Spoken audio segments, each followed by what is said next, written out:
Hey there, welcome to the Christian Media Marketing Show. My name is John, and on behalf of Kavanaugh Media and our whole team, thank you. Thanks for hanging out with me today. I hope that what I have to share with you will be a benefit. I hope it's going to help you to continue to make Jesus famous. And with this week's episode, I hope that maybe it's a little bit of a wake-up call to be careful. And so I'm going to share with you some tools and techniques and some ways that those who would wish to stop you from doing what you're doing or to take advantage of slips in security or other things to either exploit who you are and maybe steal money from you all or take over your computers, or there's a lots of different reasons why people do cybercrime. But the result of that could be real serious, like seekers in the location where you work whose identities could be known or information could be leaked. So it's really, really important that we are wise as serpents, that we are aware of what is happening out there. This is especially true as tools like artificial intelligence and large language models and all sorts of things are making it even more accessible for those who would wish to do harm to get better at their tradecraft and to get better at trying to steal your information. Now, there's all sorts of technical stuff that's out there, but I want to lean into one specific thing because usually the weakest link from a security perspective is you. It's not your phone, it's not your computer. Those can be a problem. It's not your website. It could be a problem if you don't keep it updated, if you're not keeping things up to date and doing the right things. But more often than not, it's us. We are the weak link when it comes to security. And so I want to jump in and show you what it is that we're talking about a little bit when it comes to this. All right. So we need to be careful. And I'm going to give you some real examples.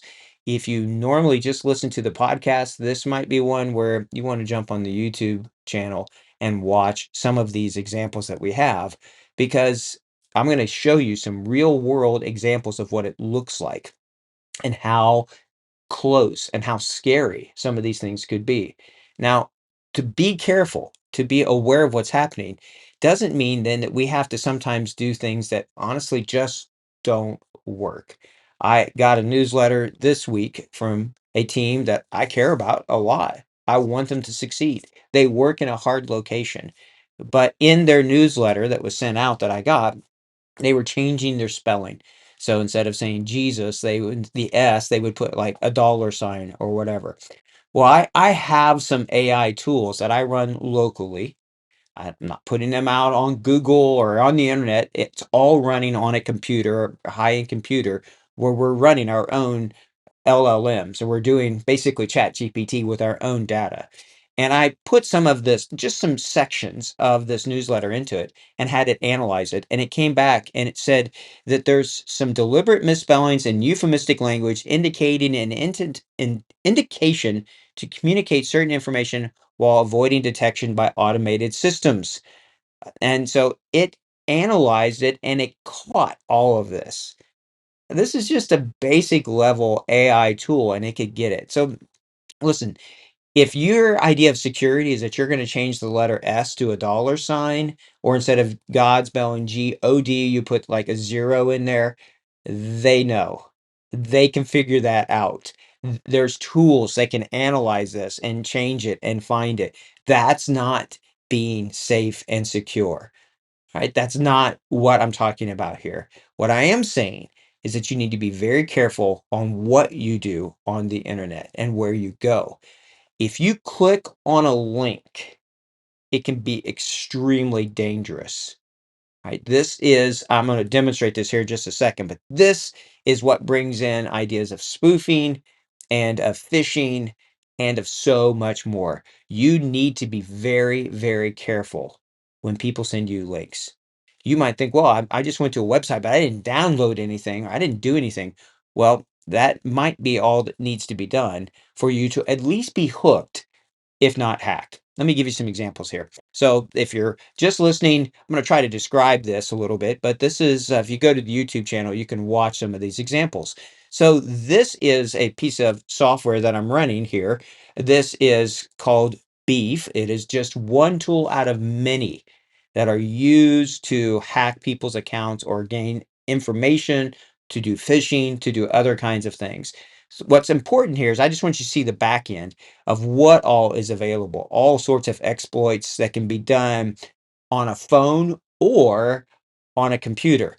So somebody sends you a link and you go to that link and then it looks like this. Well, this looks like a Google Mail sign-in page. So if you put your mouse over it, it's going to open up links. It's going to look like Google and it's just asking you to sign in.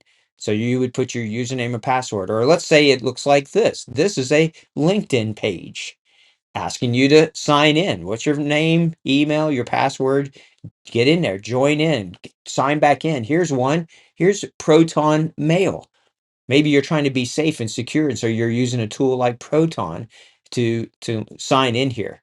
The thing is that all of these 3 pages, these aren't real. I mean, the pages are, the information looks right. In fact, it's really easy to take a legitimate website and to take most of the information, except for just change where that information goes, or to run a JavaScript exploit over the top of it.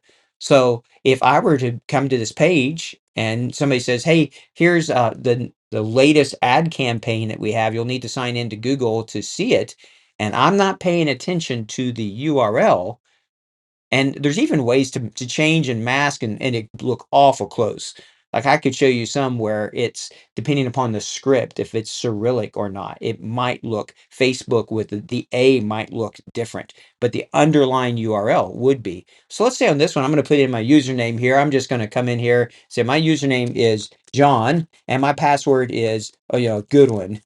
And you can't see it if you're looking on the screen here. So everything's hidden. You can't see this. And then I would hit sign in. Now, when I click sign in, it's going to bring up an error and it's going to redefault me right back to the normal Google login page. That's what would happen here. In fact, on phones, there's a persistence. So it just goes straight into Google and it looks like you've signed in. So that would be more of a man in the middle or man in the browser attack.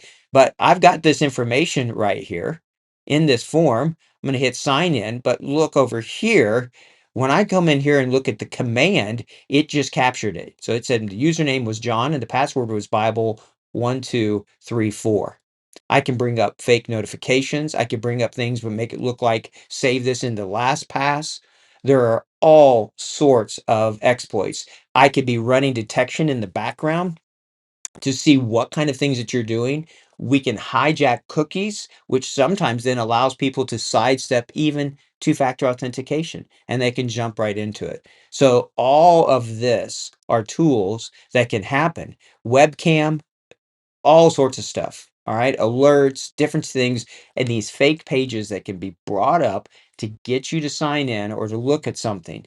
And so this is a JavaScript that could be put on any kind of a website. So if it's one that you might go to, you need to really make sure that you trust where you are going. All of these things are spoofing and phishing types of attempts. So is it hacking? Yeah. Is it what this is called is hooking.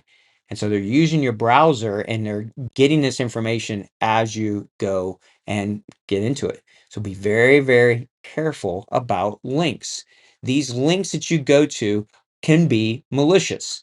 And so you have to be careful. And if you think, well, I'm using an iPhone, so now I'm secure. Well, I've ran this now multiple times with people's permission to people with iPhones, and they didn't know it, depending upon which page that I sent them to. And then as long as they're on there, or maybe I can open up a window behind the scenes that stays there, then they're online and they're hooked. And I can be running all sorts of stuff.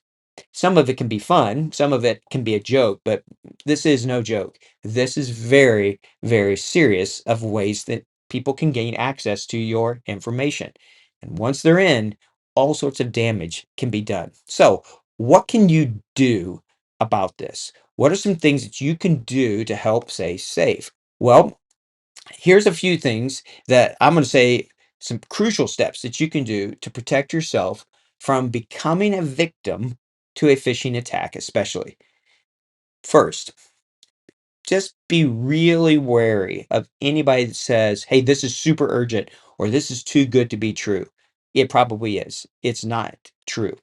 Be careful even when it's people and they're sending you information and it sounds like it's all like legit or it's people that you trust. There's so many tools that are out there now with AI that they can even fake voices or they can fake messages. Oh, I need you to send some money. I'm on this short-term mission trip. I've had this issue, and they'll send this information back to parents or loved ones trying to exploit their fears and the urgency there. So be very careful if a message pressures you to act on something or to do something immediately, it's probably a scam.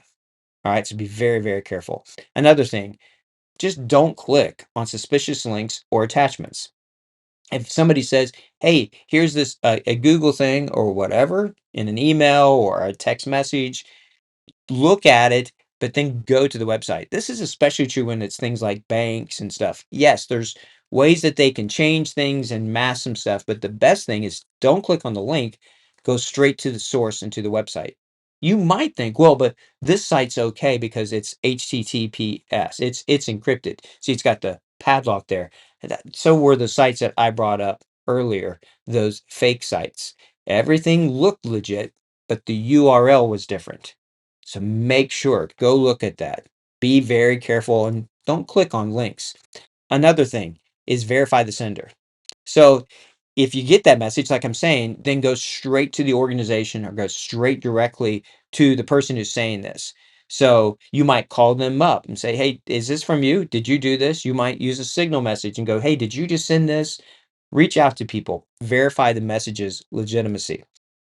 Check that URL and that website URL very carefully is another thing that I would say to you.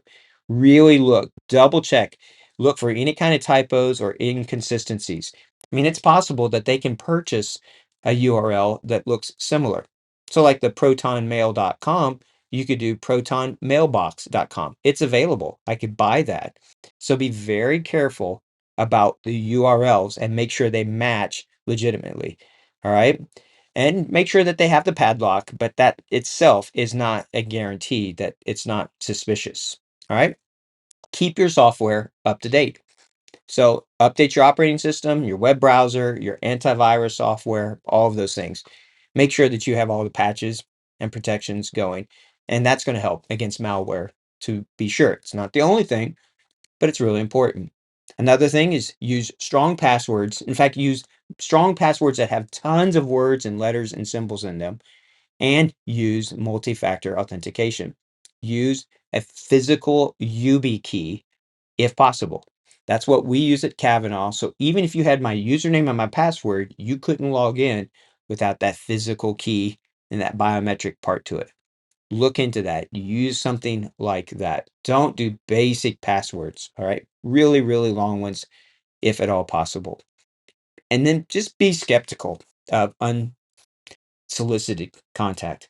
I get probably 10 to 20 text messages or emails every day that are phishing attacks. That's part of putting my name out, being on these podcasts, becoming a target. So I just don't click on anything. In fact, I probably miss messages and miss phone calls from people because I block them because I'm not sure who they are. So if that's happened and you tried to reach out, that's probably why I didn't respond back to you. Finally, report your phishing attempts to other people. So if you're getting something, talk to your team, talk to your organization, talk to others, and report it. Let them know when there's suspicious things going on so that, especially if somebody else is impersonating them, reach out to them. This happens even on Facebook.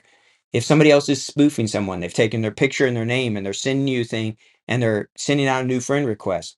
Check to see if you're already friends with them. And if you are, report it. Report it as suspicious and then talk to that person. Send them a message. All right. Be thinking, be wise about all you're doing. All right. So that's my encouragement to you all. Be careful. Be very, very careful. There are so many people wishing to do harm, and there's a lot of people that would love to stop the spread of good news in places where it needs to be heard. So don't let that get stopped because you or I were lazy or unprepared or just did something that put the overall effort in jeopardy. Think about what you're doing. If you don't have a good feeling, or if you're not sure about something, or you're feeling pressure to click on something, stop. Just don't do it. Slow it down.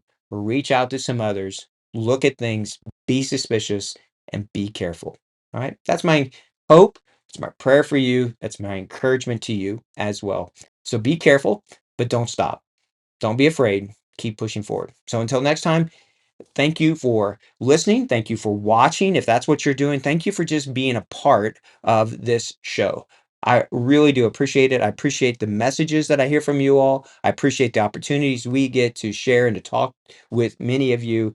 And if you didn't see last week's episode, go to our website, look at all the new ad resources, sign up for the weekly marketing newsletter. That's all sorts of information weekly. It's our desire to serve you all in any way we can. And that's why we're giving you these things. If there's other things we can do, if we can serve your organization or your team, we'd love to. Reach out and we'd love to talk to you more about it. So until next time, take care and God bless.